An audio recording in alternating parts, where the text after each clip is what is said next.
Welcome back to the Soul 11 channel, guys. Good to see you again. First off, I want to say thank you. A lot of people seem to like my story of how I suffered when I first got here with getting my ARC and dealing with all that, stuff. And so I wanted to talk a little bit about something I mentioned in that video, which was the visa run.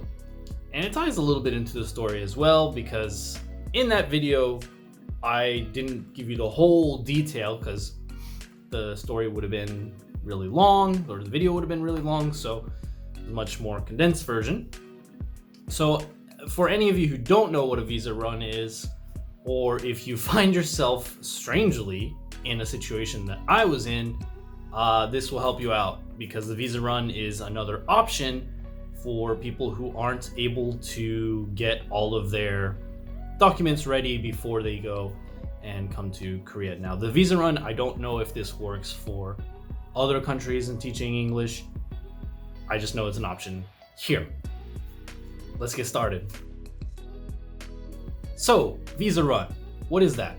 Well, if you don't have all of your documents ready, like I did, in the case of my bachelor's degree, I was waiting for that, or you're missing something, or maybe you just were in a rush to leave and teach English. Like me. God, I was so dumb. I thought that I could get everything ready and pretty much put a rush job on all of the documents, everything I needed, and just go and teach English. The school I was applying for was even okay with waiting for me to get my bachelor's degree. And this turned out to be a huge mistake, as some of you already know, which turned out to me working in the country for half a year without any documentation, and also having to leave the country because your normal visa, tourist visa, only allows you to stay for 3 months. I had to leave Korea for one day. I went to Japan and come back the next day to basically re-register that visa to stay another 3 months. And the best part about this is that when I was leaving Korea to go for a day trip, no one cared. However, when I was leaving Japan, trying to leave Japan, the people there, for whatever reason, gave me such a hard time. They asked me, do you have your immigration card? Have any proof that you're going to be working there or anything? And I told them, I'm working on it. I'm working on it. I have the card coming soon. I just don't have it yet. And they were really concerned. Like they weren't sure if they should let me go back to Korea or just send me to America, because I had no plane ticket outside of Korea. They thought I should go to Korea and then go to America. I don't know why I had such a hassle in Japan, but when I entered Korea, I thought someone would stop me and be like, oh, hey, why don't you, have a plane ticket to go to America, blah, blah, blah. No one cared. Not a single person cared that I left Korea and came back, and that was it. So that was also pretty scary. I don't recommend doing that. Like, if you're ever in a situation like me, yeah, well, I hope you just don't get in that situation, because that was not fun. I had a great daycation in Japan, but it still wasn't worth the stress outside of that. Anyways, back to the visa run part.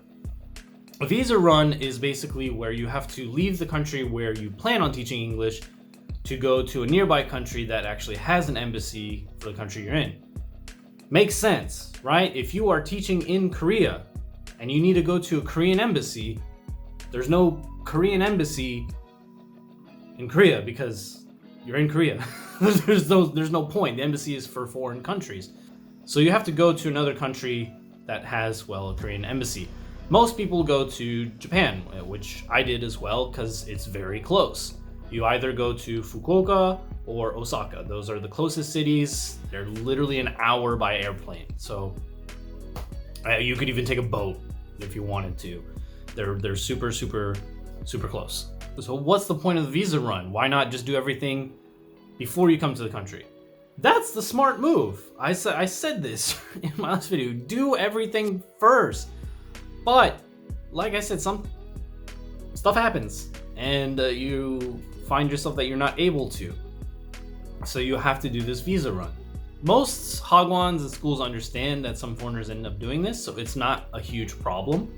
And they will let you, go travel. And in some cases, some schools are even nice to like fund the trip. They'll pay for your airplane ticket and maybe some spending money while you're over there. But for me, my school just said, you pay for the plane ticket and you pay for everything while you're over there.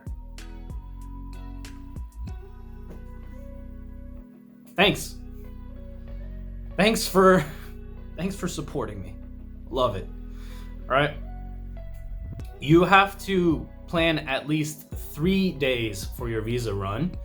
The reason it's 3 days is because when you arrive in whatever country, Japan for example, you have to get to the embassy before noon. Now, I can't stress this enough. If you do not go before noon, it will take an extra day to process. And if you didn't plan for an extra day, then you'll have to redo the whole thing all over again. So go to the embassy before noon. You submit all the applications, the paperwork, everything that you need. And I'll try to break down a list of exactly what you need. And you pay the money and you give your passport, and then you have fun on your vacation for the next 2 days, basically. On the third day is when you pick it up. And this is very important. You have to do this either across the middle of the week or plus 2 more days for the weekend. So what do I mean by that? Well, in my case, I wanted to have a nice, vacation. I wanted to have a nice kind of time off. So I went Thursday morning, very early Thursday morning, to Fukuoka. Got to the embassy before 12, I think around 11. And I waited the 1 day, which was Friday, but they're not working or open on the weekends. So you have to wait the following Monday before you can go pick it up again. So depending how much time you have or how much time you want to spend across, you can do the 3 days like Monday, Tuesday, Wednesday, or Tuesday, Wednesday, Thursday, or you can go across the weekend, Thursday, Friday, Saturday, Sunday, and then Monday. Or even if you wanted to, you could go Friday morning and then come back Tuesday. It doesn't matter so long as you have at least 3 days to do this. On the third day, they will tell you all this when you get there, but on the third day, you will have to go pick it up again after 2 p.m. They tell you come back after 2 and you're all good to go. It sounds pretty simple, and it was very simple. However, the paperwork before going to the visa run was such a hassle. So some things that you're going to need when you're doing this visa run, it's actually not a lot, but you do have to do a lot of preparation before you do the visa run. So the 3 or 4 things that you need, your passport, the passport photo, and the visa issuance number. Now, what is the visa issuance number? Oh boy, let me tell you. Remember all those documents I needed and told you about in my previous video? Well, all of those documents are going to be used to get your visa issuance number. Now, this is a step that you don't need to do if you're not doing the visa run. If you did all of this before you went to Korea, then it's not essential to you. However, if you're doing the visa run, you need this visa issuance number. I had such a hard time with getting this number. Let me tell you why.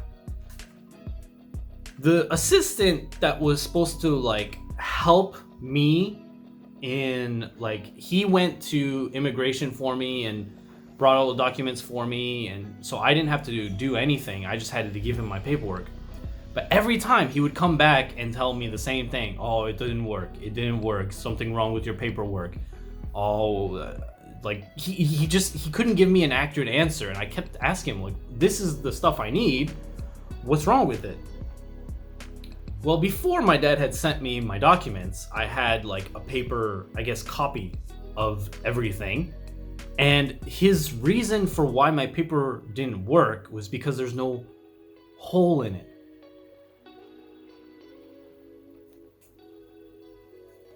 What? There's no hole in the paper? There's like, he was trying to explain that there needed to be like a little hole ring, something in the paper. And that's what immigration was telling him. And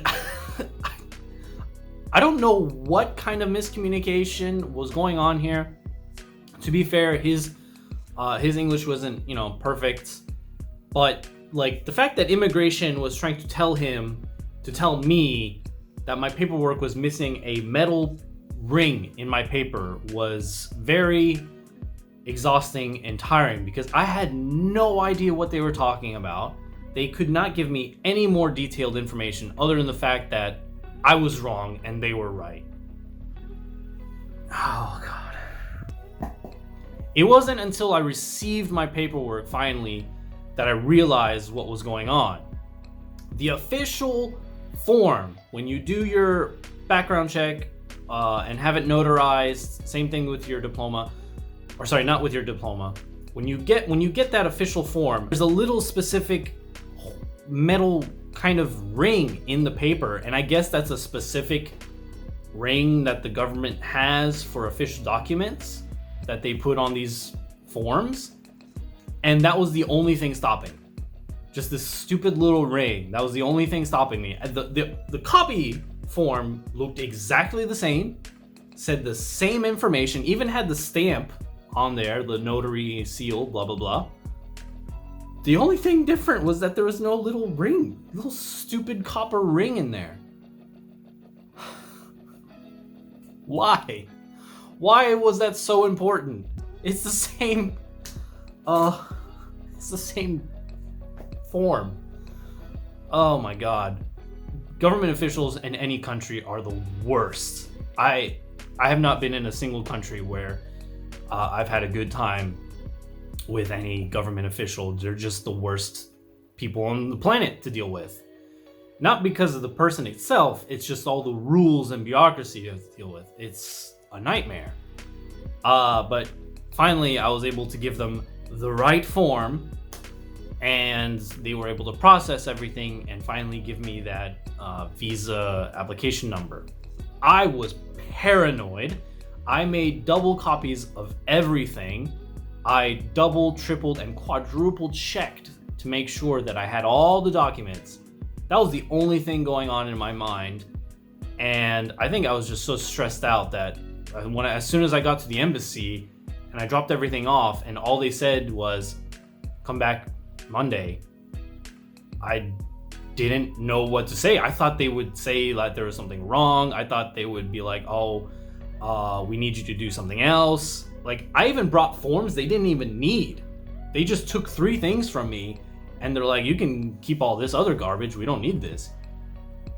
I was so blown away that I was like, why was it so easy here and such a problem in Korea?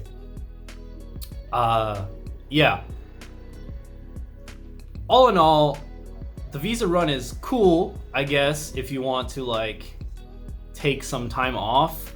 I mean, depending on where you work, they might not be so cool letting you like go for 5 days, or they have to let you go, but they might not be like as happy about it. For you, it might be cool because you get to just travel in another country, but I definitely still don't recommend it. Even if it's like another like small chance to have a vacation. I mean, you're still spending your own money while you're over there. It's a very stressful event. And if you can just get everything done in your home country before you come visit Korea, I highly recommend doing that. So this is just another option. I just wanted to give some advice and tips and information for anyone who wants to come to Korea, but like they don't want to wait, I guess. Or maybe you came to Korea and suddenly found yourself not knowing what to do and realizing that you forgot some information, or maybe you literally forgot a document. You got everything prepared and then you forgot it in your home country. Stuff happens. I get it. This is another option available to you. Like I said, depending on who you are, the visa run could be quite simple and an actual enjoyable experience. But hope you guys enjoyed listening to that. I hope you guys learned from my mistakes and that this information may be helpful to anyone who's planning to come to Korea. Again, I can't stress enough, don't do it. Just get everything done in your country and all will be well. And that's everything, guys. I've got more stories to tell. Save those for another day. I'm sure you guys want to see more about what living in Korea is like. And I have overloaded you with a lot of information, so I think next week we'll try to do some, what living in Korea is like. As always, like and subscribe, notify yourselves if you guys are enjoying this, let me know what you think, and I'll see you guys next week. All right, bye-bye.